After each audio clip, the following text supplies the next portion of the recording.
Hi friends, ഇന്ന് ഞങ്ങളുടെ ഇടവകപ്പള്ളിയിലെ പെരുന്നാളിന് ശേഷമുള്ള ദിവസം നമ്മൾ എല്ലാ ഇടവകക്കാരെയും മരിച്ചവരുടെ ഓർമ്മദിനം ആഘോഷിക്കുന്ന ദിവസമാണ് ഇന്നായിരുന്നത്. അപ്പോൾ ഞങ്ങളുടെ മരിച്ചവരുടെ എല്ലാ ഓർമ്മദിനം സെമിത്തേരിയിൽ എല്ലാവരും അലങ്കരിച്ചു, നല്ല ഭംഗിയായിട്ട് അലങ്കരിക്കും. എന്നിട്ട് അച്ഛൻ ഇന്നത്തെ കുർബാനയ്ക്ക് ശേഷം അച്ഛൻ ഈ സെമിത്തേരിയിൽ വന്ന് ഓരോ കബറിടത്തെങ്കിലും വന്ന് ബെഞ്ചിരിച്ച് പ്രാർത്ഥിക്കും. അപ്പം ഞങ്ങളുടെ ചാച്ചനും അമ്മച്ചിയും സഹോദരിയൊക്കെ ഉറങ്ങുന്ന കബറിടമാണിത്. അപ്പോൾ ഞങ്ങളെല്ലാവരും, എൻ്റെ ആങ്ങളയുടെ പിള്ളേരും ഞാനും എൻ്റെ മോളും എൻ്റെ ചേച്ചിയും ഞങ്ങളെല്ലാവരും കൂടെ വന്ന് പ്രാർത്ഥിക്കുന്നതാണ് ഇത് ഇന്നത്തെ വീഡിയോയിൽ ഞാൻ കാണിക്കുന്നത്.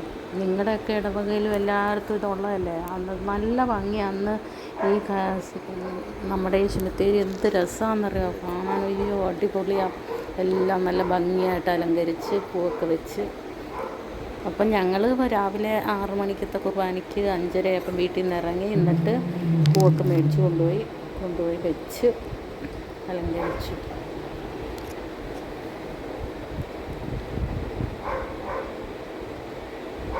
ഞങ്ങളുടെ പള്ളി മാൻമട്ടം സെൻറ്റ് ജോർജ് ഗിവർഗീസ് പുണ്യാളൻ്റെ പെരുന്നാളാട്ടോ. ഞങ്ങളുടെ മധ്യസ്ഥൻ ഗിവർഗീസ് പുണ്യാളനാണ്. ഇന്നലെ ആയിരുന്നു പെരുന്നാൾ. ഇന്ന് മരിച്ചവരുടെ ഓർമ്മദിനമായിട്ട് കുറിച്ചു. നല്ല ഭംഗിയായിട്ട് നടന്നു പെരുന്നാൾ.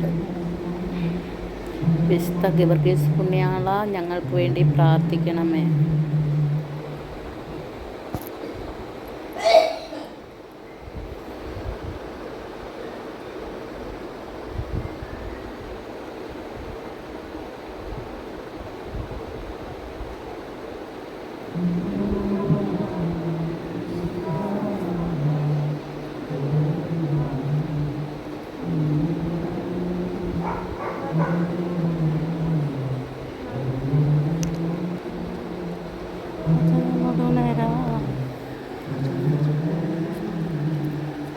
ഇത് കണ്ടോ, ഞങ്ങളുടെ അച്ഛൻ വെഞ്ചിരിക്കുന്ന ഞങ്ങളുടെ കൊച്ചച്ഛൻ.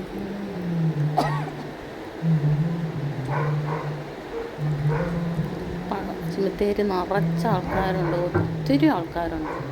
നല്ല എന്തായാലും ജീവിച്ചിരിക്കുക, ഓർമ്മിച്ചില്ലേലും മരിച്ചു കഴിഞ്ഞ് ആ ദിവസങ്ങളിലൊക്കെ ആണെങ്കിലും ആൾക്കാരൊക്കെ വരുന്നുണ്ട്. എന്തായാലും അതൊരു നല്ലൊരു കാര്യമാണ്. എല്ലാവർക്കും ഉണ്ടല്ലോ ഒരു ദിവസം മരണം. അതുകൊണ്ട് നമുക്ക് അന്ന് അവർക്ക് വേണ്ടി പ്രാർത്ഥിക്കാം. അവരൊക്കെ ശുദ്ധീകരണ സ്ഥലത്ത് കിടക്കുകയായിരിക്കും. അപ്പോൾ അവർക്ക് വേണ്ടിയൊക്കെ നമുക്ക് പ്രാർത്ഥിക്കണമല്ലോ. ഇതെൻ്റെ മോള് തിരി കത്തിക്കുന്നതാണ്, ശ്രേയമോള്.